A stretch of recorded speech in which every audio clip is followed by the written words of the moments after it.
السلام عليكم، ازيكم يا بنانيت؟ عاملين ايه؟ رب تكونوا بخير. جايه لكم النهارده بفيديو جديد. هكلمكم ان شاء الله النهارده على بديل زيت يكون كويس جدا جدا مع شعرك ويديكي رطوبه ولمعان وريحه حلوه كانه مخمريه بالظبط، يعني كانك بالظبط هتستغني عن المخمريه. ريحته كويسه جدا وبيديكي نعومه كويسه للشعر.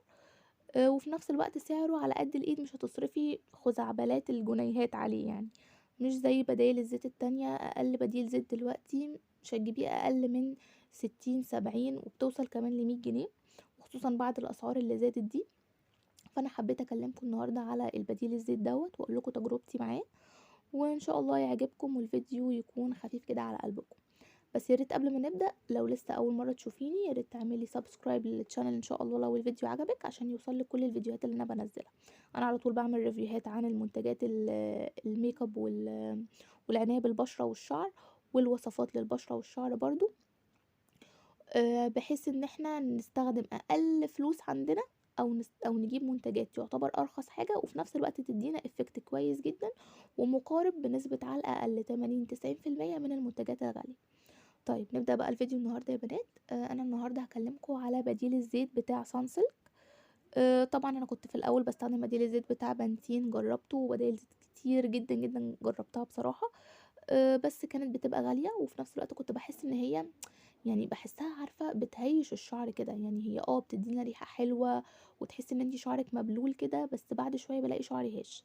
فحبيت ان انا مادام بديل الزيت كده كده بيديني احساس السشوار ده، وان انا شعري منكوش شويه او هايش شويه، فطب ليه، طب ما انا اجرب بديل الزيت الرخيصه واشوف لو عجبني، لو كده اقول لكم عليه. بصوا بقى يا بنات، انا جبت بديل الزيت سانسلك ده. انا عايزه اقول لكم ان العلبه دي تقريبا خلصانه، فيها حاجه بسيطه قوي قوي قوي. ريحته حلوه جدا جدا جدا، دي اهم حاجه، ان انتي شعرك انتي خلاص مرطباه وعامله له حمام زيت، غسلاه، عاملاه طاقيه، حتى كوياه، وخلاص مغذياه وكله تمام. عايزه بس حاجه تديله لمعه كده فوريه وتديله ريحه حلوه، وخصوصا لو هتخرجي او يعني قاعده في البيت وحد هيشوفك او كده، فبتحبي ان شعرك تبقى ريحته كويسه. بتستخدمنا طبعا كتير قوي مخمريات معطرات للشعر، بس ما بتدينيش الافكت اللي هو ان انتي تحسي ان انتي شعرك فعلا ريحته نفاذه وحلوه وباينه. لا، بتقعد شويه وبعد كده بتروح. بديل الزيت ده بقى من سانسلك، بالعسل. ريحته بقى جميلة أوي أوي أوي، هو بالعسل واللوز. يعني بُصّي، هو حتى كاتب عطر يفوح حتى 24 ساعة. هو فعلًا أنتِ مجرد ما بتدهنيه وبتاخدي حتة صغيرة بتدهنيها على شعرِك، بتحسي إن الأوضة كلها ريحتها بقت تحفة، ريحتها جميلة ونضيفة كده، تحسي إن فروة راسِك نضيفة. وفي نفس الوقت هو يعني بيديكي لمعة وتطرية ونعومة كده للشعر.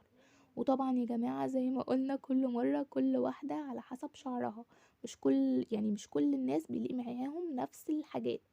انتي جربي وشوفي ايه الأحسن بالنسبة لك وامشي عليه بعد كده. طيب بصي يا ستي بقى، ده 300 ملي. كنت جايباه بكام؟ كنت جايباه تقريبا بحوالي يعني 30 جنيه، يعني أقل أو أزيد حاجة بسيطة في الحدود دي. آه، وموجود في كل حتة عادي. انتي بس اسألي على بديل الزيت بتاع سانسلك، ممكن تلاقيه في الصيدلية اعتقد. بديل الزيت بتاع سانسلك، اللي هو بالعسل واللوز، بيبقى في حدود 30 جنيه و300 ملي. يعني بصي انتي الازازة كبيرة قوي قوي قوي، يعني كبيرة جدا، العبوة بتاعتها كبيرة وبتقعد كتير جدا جدا جدا فوق ما تتخيلي. وفعلا ريحته بتفضل يعني اكتر كمان من 24 ساعة في الشعر.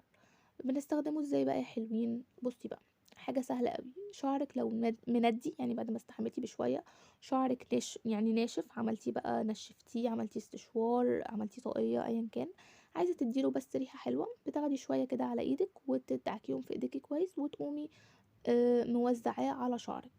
يعني ممكن توزعيه على شعر مبلول او على شعر ناشف، يعني على حسب اللي انت عايزاه.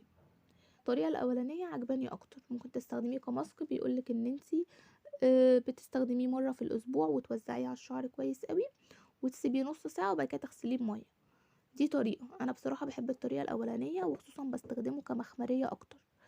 فإن شاء الله تجيبوه ويعجبكم. اكتبولي بقى رأيكم في الكومنتات، هل كنتوا بتستخدموه قبل كده ولا لأ، عارفينه مش عارفينه، استخدمتوا بدايل زيت تانية لسانسلك وما كانتش عجباكوا أو كانت عجباكوا. اكتبولي رأيكم ايه، ولو هتجيبيه برضو اكتبي لي لو هتجيبيه ورأيك فيه ايه.